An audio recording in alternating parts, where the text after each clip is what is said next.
Hi there, and welcome to another episode of African Business Stories, your insight into female innovators and entrepreneurs building and running businesses in Africa.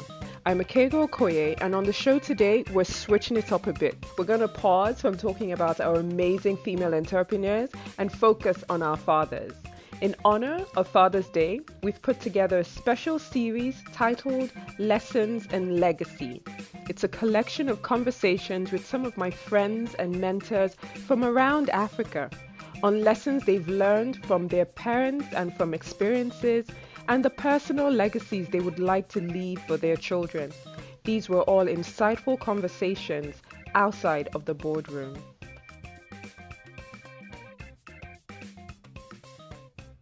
On this episode, I chat with Mohammed Mijindadi, Managing Director of GE Gas Power Systems, Nigeria and Anglo West Africa. We talked about the richness of growing up in a multicultural family and the values that have shaped the leader and father he is today. Enjoy. Hi, Mo. Thank you for being here today with us. So I wanted to ask three very quick questions just to get a sense of you as we celebrate Father's Day. The first question I wanted to ask was what it was like growing up in a multicultural home in Nigeria. Yeah, no, thanks for having me. Just a quick intro to Mohammed Mijindadi. I guess my version of multicultural home, my father was from Niger State, which is dead center in the middle of Nigeria. It's predominantly northern, so you could call it a northern state. And my mom was from the east, from Imo State. I think the most interesting thing or unique thing that I always think about growing up is my parents met and got married shortly after the Civil War. So the Civil War ended in about 1970, and in the history of Nigeria, I think it was a very tragic experience because it was almost two different ethnic groups literally at war, and the output wasn't really positive. And my father was from the northern part of the country, which at that time were ruling Nigeria, and my mom was from the eastern part, which, depending on who you talk to, they were the oppressed. So when my parents met in the early 70s, the war had just ended. And just remembering tales that my dad used to talk about, he had it very difficult, while he was courting my mom, because they couldn't understand after the war and the difficulties that the Igbo people had gone under the northerners, how my mom would bring a northerner to get married. But they hit it off. I think he gave us a lot of stories. By the time I was born, my grandfather from my mother's side was late, so I never got to meet him as an individual. But my father had very nice things to say. He always told me he had a very difficult time with my mother's brothers. However, my mom was the second child of a family of 9 children. So she was an older sister to many brothers. And he always used to tell me her brothers were so difficult. When he was trying to get married, they made a list of every single thing they could think of for him to pay as a dowry. So growing up, my mother's family was Christian. My father's family was Muslim.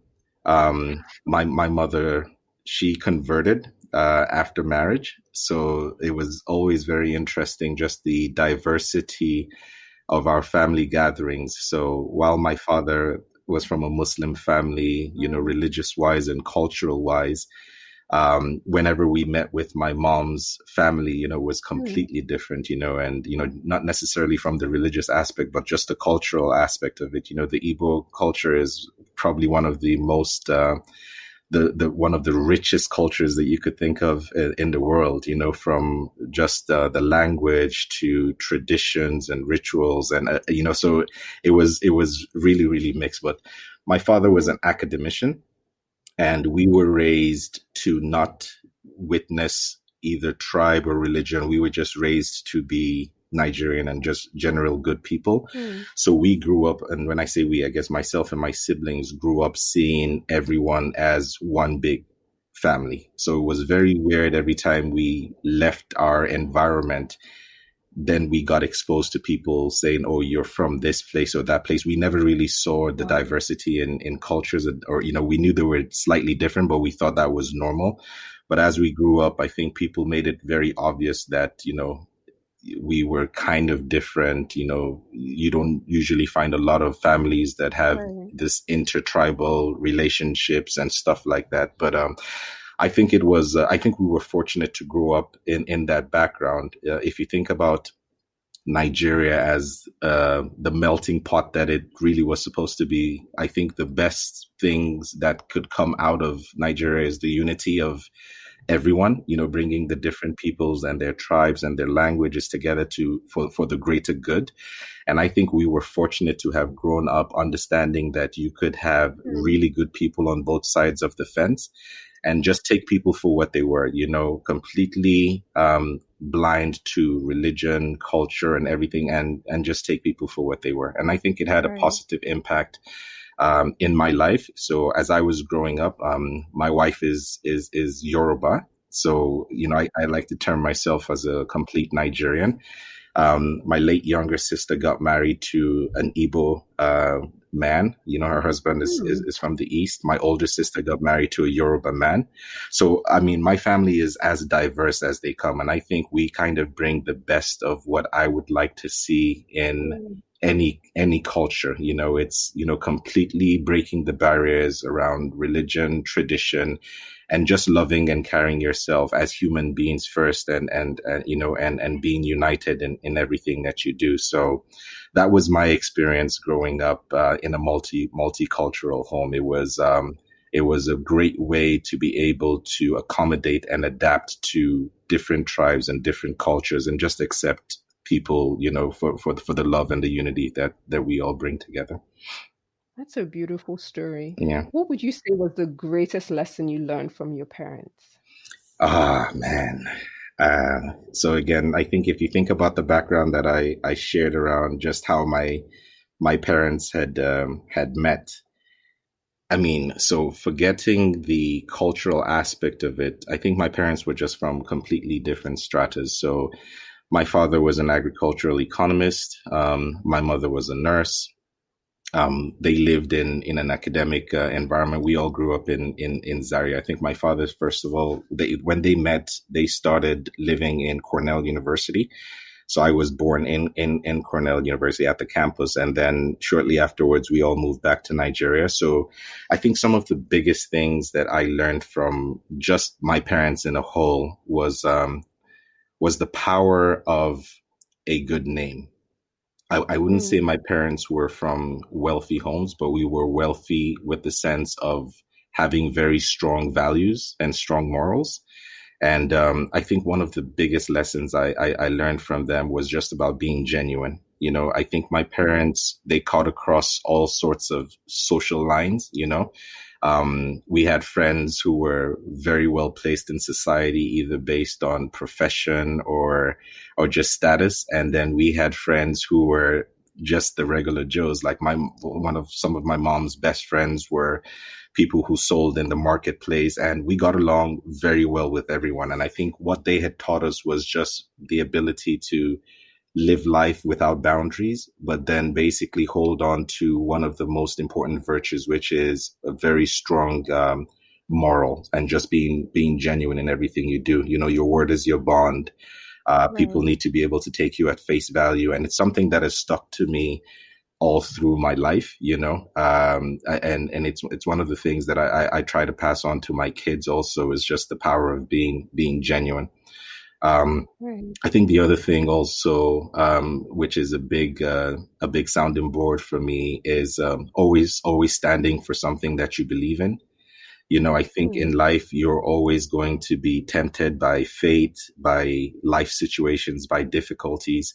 And the things that will get you through is your ability to have something you believe in and standing for it. Like the way I always tell a couple of my mentees, if you don't stand for something, you'll fall for anything. And I really take that one close to heart, because I think it's shaped the foundation of who I am as an individual. I think growing up in the climes that we grow up in, you get exposed to all sorts of people and characters. And, if you really don't have very strong belief system, you could get lost. So having something very strong that you believe in and standing for something was the other one. And I think the last thing that I would remember is we rise by lifting others. I think my background and my family, we grew up in an environment where we were always giving, and a bit of it was cultural, a bit of it was, traditional. But at the end of the day, I think it was something that we just imbibed. I think there are a lot of African families like that. So not a lot of people are very well to do in your surroundings, and you have to look, charity begins from home. So you have to basically ensure that the people around you are doing okay as you're progressing in life.